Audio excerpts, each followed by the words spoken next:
This is the Ford Shelby GT350R. Last year, we saw the regular GT350. This is the much more track-focused version. So what we have is 130 pounds in weight savings versus a track-packed equipped standard GT350. We have carbon fiber wheels, saving 50 pounds in unsprung weight. On those wheels, Michelin Pilot Sport Cup 2 track-focused tires. We have a deeper front splitter, larger rear wing, and no rear seats.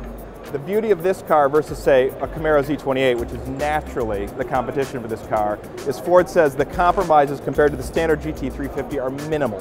The car is still good and roadworthy, but you can go out to the track on the weekends, have fun, slide it around, beat on it, and then drive it to work on Monday.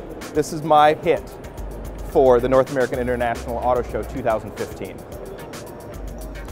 The Hyundai Santa Cruz concept is a total hit. It's a really, really cool concept, and it's the sort we like.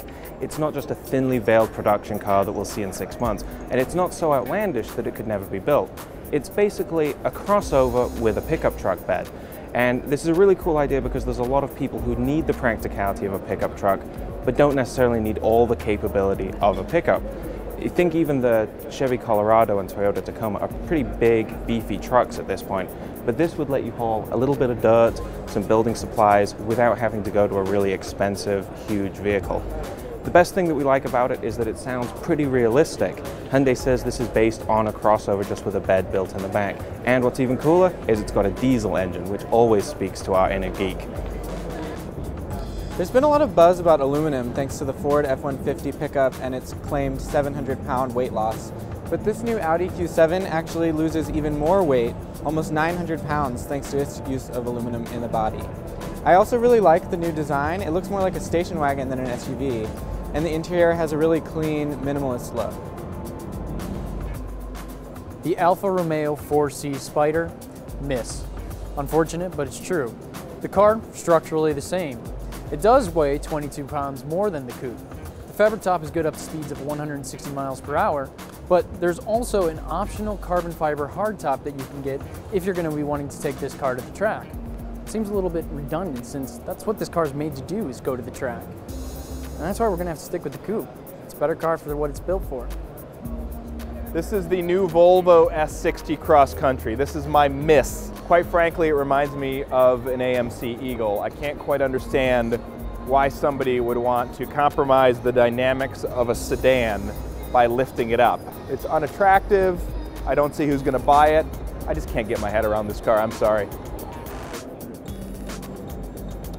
The Lexus F brand doesn't really have an identity like Mercedes-AMG or BMW M yet, and this new GS F doesn't really push the needle forward at all.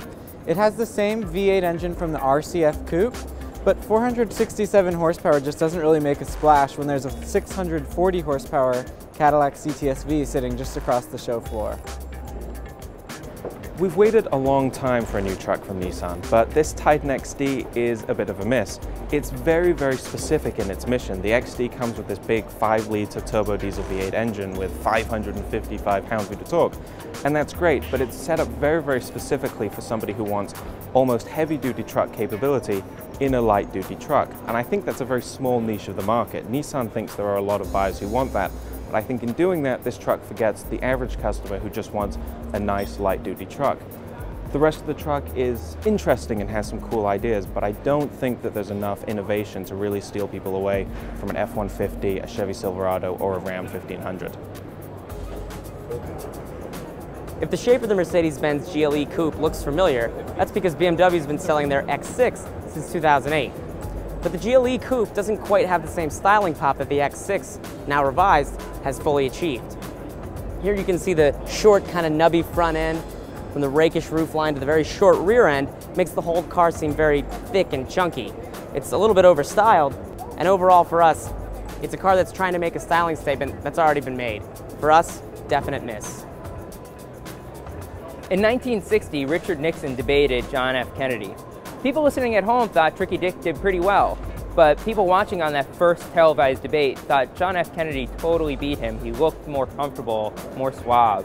What does that have to do with the Acura NSX? Well, If you're watching at home, you might think that the Acura NSX is a pretty successful debut, and it is. 550 plus horsepower from its twin-turbo V6 and electric motors, and it looks pretty cool. But sitting here at the auto show, I can't help but feel that the Ford GT with its 600 plus horsepower twin-turbo V6 and much more radical styling has totally surpassed the Acura.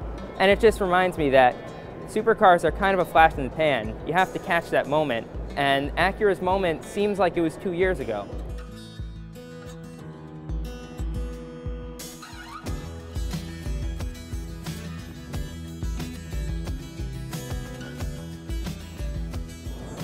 The biggest hit of the 2015 Detroit Auto Show, the all-new Ford GT. Twin-turbo, mid-mounted V6 engine that's putting out over 600 horsepower. And that's made it to a 7-speed dual-clutch transaxle. Push-rod suspension, a carbon fiber tub attached to aluminum front and rear subframes. Everything about this car is ready for the road course.